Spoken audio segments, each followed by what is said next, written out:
నేను నా కన్నులతో నిబంధన చేసుకొంటిని, కన్యకను నేనేలాగూ చూచుదును. అలాగు చేసిన ఎడల పరముననున్న దేవుని ఆజ్ఞ ఏమగును? ఉన్నత స్థలములనున్న సర్వశక్తుని స్వాస్థ్యమేమగును? దుర్మార్గులకు విపత్తు సంభవించుటే గదా, పాపము చేయు వారికి దురవస్థ ప్రాప్తించుటయే గదా. ఆయన నా ప్రవర్తన నెరుగును గదా, నా అడుగుజాడలన్నిటినీ లెక్కించును గదా. అబద్ధీకుడనై నేను తిరుగులాడిన ఎడల, మోసము చేయుటకై నా కాలు త్వరపడిన ఎడల, నేను యథార్థుడనై ఉన్నానని దేవుడు తెలుసుకొనున్నట్లు న్యాయమైన త్రాసులో ఆయన నన్ను తూచునుగాక. నేను త్రోవ విడిచి నడిచిన ఎడల, నా మనస్సు నా కన్నులను అనుసరించి సంచరించిన ఎడల, మాలిన్యమేమైనను నా చేతులకు తగిలిన ఎడల, నేను విత్తిన దానిని వేరొకడు భుజించునుగాక. నేను నాటినది పెరికివేయబడునుగాక. నేను హృదయమున పరస్త్రీని మోహించిన ఎడల, నా పొరుగువాని ద్వారమున నేను పొంచియున్న ఎడల, నా భార్య వేరొకని తిరుగలి విసురునుగాక. ఇతరులు ఆమెను కొడుదురుగాక. అది దుష్కామ కార్యము. అది న్యాయాధిపతుల చేత శిక్ష నొందదగిన నేరము. అది నాశనకూపము వరకు దహించు అగ్నిహోత్రము. అది నా ఆదాయమంతయు నిర్మూలము చేయును. నా పనివాడైనను పనికత్తె అయినను నాతో వ్యాజ్యమాడగా, నేను వారి వ్యాజ్యమును నిర్లక్ష్యము చేసిన ఎడల, దేవుడు లేచునప్పుడు నేనేమి చేయుదును? ఆయన విచారణ చేయునప్పుడు నేను ఆయనతో ఏమి ప్రత్యుత్తరమిత్తును? గర్భమున నన్ను పుట్టించినవాడు వారిని కూడా పుట్టింపలేదా? గర్భములో మమ్ము రూపించినవాడు ఒక్కడే గదా.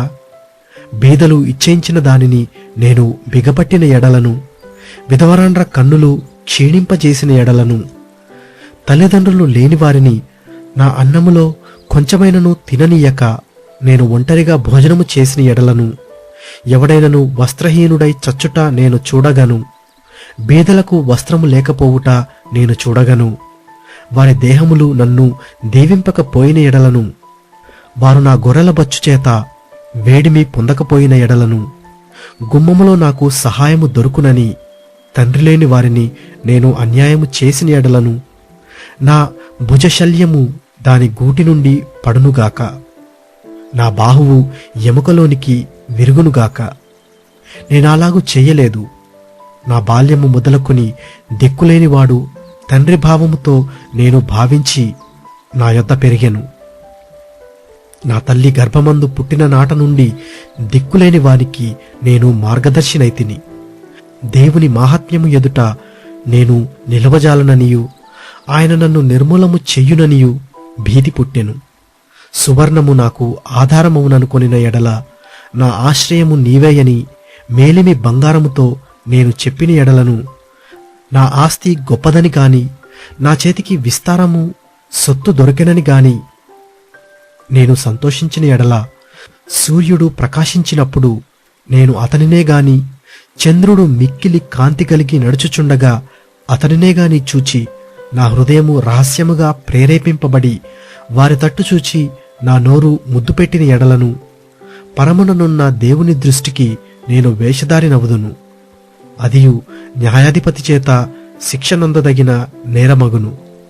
నన్ను ద్వేషించిన వానికి కలిగిన నాశనమును బట్టి నేను సంతోషించిన ఎడలను, అతనికి కీడు కలుగుట చూచి నేను ఉల్లసించిన ఎడలను నేనలాగు చెయ్యలేదు.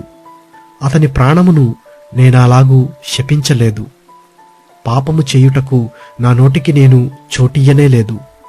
అతడు పెట్టిన భోజనము తిని తృప్తి పొందని వానిని చూపింపగలవారెవరని నా గుడారమందు నివసించువారు పలుకని ఎడల, పరదేశిని వీధిలో ఉండనీయక నా ఇంటి వీధి తలుపులు తెరిచితిని గదా.